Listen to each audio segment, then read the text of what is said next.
How's it going, everybody? Start the weekend off with a little bit of fun. Seattle City Council faces new calls to defund police. This was just a day ago. Obviously, there's been an update, but let's look at a quick part of this article before we jump to something else. To her credit, their idiot mayor, Jenny Durkin, has been trying to slow things down.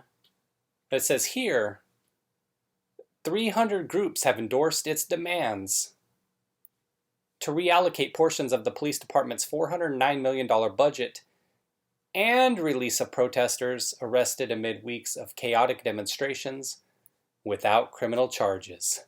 The time for reforms has passed, she said. This is Churros, I assume. It's clear to us now that with more training, more accountability measures for police officers are not going to cut it. We need to move away from armed responses to social problems. Then it lists all of the individuals here on board with this.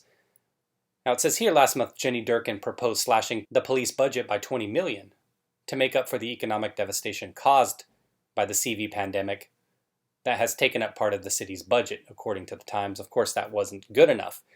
These 300 groups that they're talking about got a little something here. This is an organization called Decriminalize Seattle.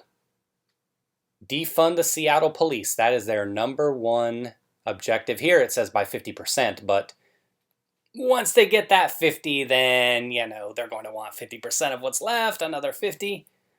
Reallocate those funds to community-led health and safety systems. Release protesters arrested. We heard about that. They want no charges. There's a ton of organizations here. You can kind of pause it as we go along, but I read this a little bit earlier just to pick out some interesting ones. Alberto's Churros. They're on board with this, huh? Anakabayan, Seattle. I assume that's a Filipino organization. Look at this here. You got the Asian Bar Association of Washington.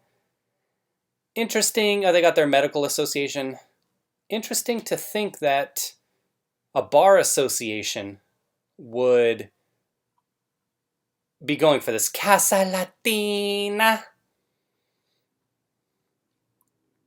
If there's no people getting arrested, then why would you need a lawyer? How are they going to work? What's this? Donkey saddle projects? Entre hermanos, not to be confused with Los Pollos Hermanos, the F-bomb breakfast club. Yeah.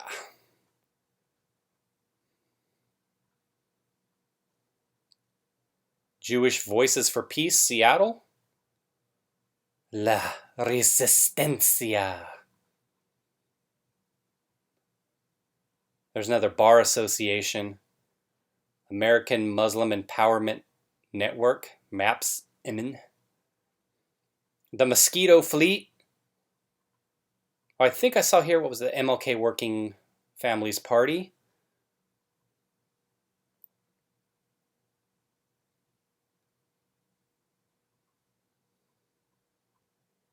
Outdoor Asian.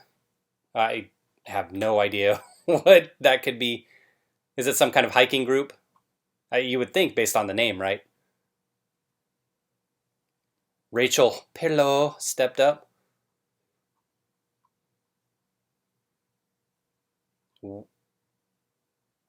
I'm not even going to try to pronounce that. This is the one I liked here. The Seattle Dyke March. Hey, man. Sometimes organizations, you don't know what they're about based on their names. Seattle South Asians for Black Lives. But sometimes with the names, you do know what they're all about. Supreme Pizza?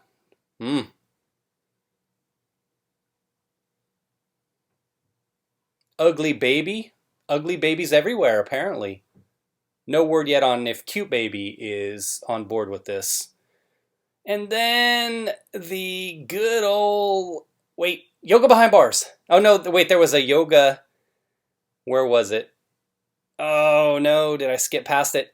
You got the Young Democratic Socialists of America, UW. All right, it looks like a couple of these I missed. It was the word white was in it. So we got the Coalition of Anti-Racist Whites, Beautiful. Here's one of the ones I was looking for. Healing from white yoga. Isn't that itself racist in some way? Shouldn't that be changed to something else?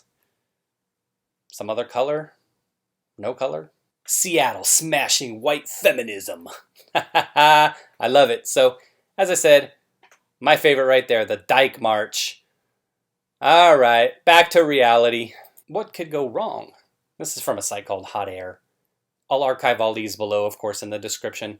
Decriminalize Seattle lines up majority council support for 50% cut in police budget.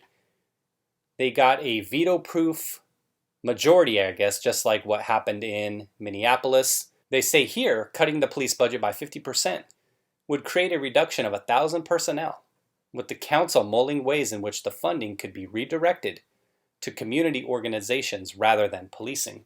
So that's why I pointed out these organizations that were listed there, because I'm willing to bet that when this happens, that what you'll find is that the council diverts a lot of these funds to a lot of these organizations here on the list. Friends with benefits, right? They talk about the city council wanting the police dispatch taken away from SPD. They say that that would be $36 million per year. So they say here, the cuts to the SPD will run over $200 million per year. After the $36 million call center cost gets transferred to some other agency, you're still going to need a call center. The article highlights that as well. That still leaves over $160 million in cuts, which means massive cuts to actual sworn officer positions. That means less community engagement and more emergency response policing, which is the worst of all possible worlds. Practically every situation into which police get called will be those where armed force is a more likely outcome, and it will be by police officers with even less connection to the people involved. That's something interesting.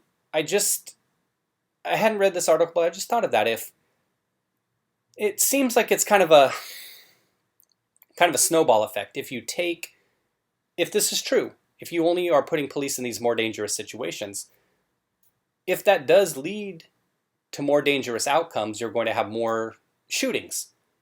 Or it would seem like more of the interactions are shootings because they're not having these low-level interactions, which would lead the city council to, guess what? Say that there's more of a problem and they need to do further cuts. Snowball, right? Now, one thing was interesting that I was saying, and let me scroll down here. I'll put the Seattle Police Chief's comments on this on the screen so you can check those out here. What I think is interesting is they talk about taking a lot of the low-level stuff away, and they always talk about mental health issues and having social workers go out there for those traffic stuff. Fine. That's probably something police don't need to deal with. When you're talking about mental health and individuals on the streets, I wonder how long it's going to take before some of these, whatever they call them, community police officers, community action, whatever you want to call them, how long it's going to take before one of those individuals is killed. Or multiple individuals are killed, severely beaten. Because if you think about individuals who generally work in fields like social health and say even nursing and stuff like that, they aren't generally built to deal with those kind of individuals with mental health issues. So you're telling me that instead of a police officer, most of them are male, most of them are pretty fit, that instead of him going out to possibly break up a situation, to de-escalate stuff, that you're going to send a 5'2", 200-pound woman or a 5'5", 180-pound woman out there to try to deal with somebody who's on drugs, somebody who's got mental health issues, somebody who doesn't want to deal with authority at all. How's that really going to work out? How many lives will be lost or damaged before they realize that wasn't a good idea? But all of that said, maybe they'll be right. Maybe they're onto something. Maybe if you take a chunk of that $200 million and give it to the Dyke March, give it to Alberto's Churros, give it to the Asian Bar Association or the, what was it, Asian South? Black Lives Matter Club, whatever it was, or the Filipino organization I mentioned. Maybe giving them that money will really say to criminals, hey, you know, I know you spend your life committing crimes and perhaps you're just a criminal by nature, but here's a churro. This should help build more of a bond with the community, and maybe they'll be right. Actually, you know what? As much as I say that this is funny for Seattle, and as much as I would encourage individuals and companies to get out of the city before this really starts to become problematic, which in my opinion, I think it probably isn't going to go the right way based on what we saw at the CHOP. As much as I would say get out of Seattle, businesses and individuals, and let them have their little fun land, their bigger CHOP, I guess you would say. As much as I would like to say that, I mean, again, in a way, I don't want it to fail that badly because, oh, I know it's going to get ugly if it does. But again, it's like they say, we get what we ask for. So here's a CHOP zone here. Oh, brilliant. Just read some of this here and kind of wrap it up. It was on June 8th that the protesters stormed the Bastille and soon, with no holds barred by police maintaining their distance, defaced the Bastille as the streets became trash bins. Way to paint a picture. Just 12 days later, shooting began. And then there was shooting on another day, and another day, and another day. 2 teenagers were killed and 5 people were injured, 1 critically. Cops were pretty well stymied, and rescue vehicles stayed away safely. During the mayhem, the mayor said the time has come for protesters to leave. Or maybe you could say before the mayhem, the idiot mayor said, it's a summer of love. After they showed up at her house, she said, help me! They didn't, so the mayor signed an order telling police to evict them and recover the police headquarters. Maybe she's come to her senses a little bit because, like I said, she's kind of given some pushback against the city council, but they have a veto-proof majority. So Seattle, I've given my thoughts again. I have a feeling how this is going to go. It looks like the 2021 budget is what they're looking at slashing. I don't know if this is a situation, I'd imagine it is, where it's like in Minneapolis where its residents get to vote on it. So we'll see what happens. I hope the residents have a vote on this, and hopefully they strike it down. Minneapolis, hopefully the same. I guess they're supposed to vote on it in November. But if the residents vote for it, then that's obviously what they want, and we'll just sit back here watching how the experiment unfolds. Maybe it'll work out well. All right, everybody. You all stay safe. Enjoy your weekend. Spend time with your family, loved ones. Take it easy out there and be safe, everybody. Thanks for watching.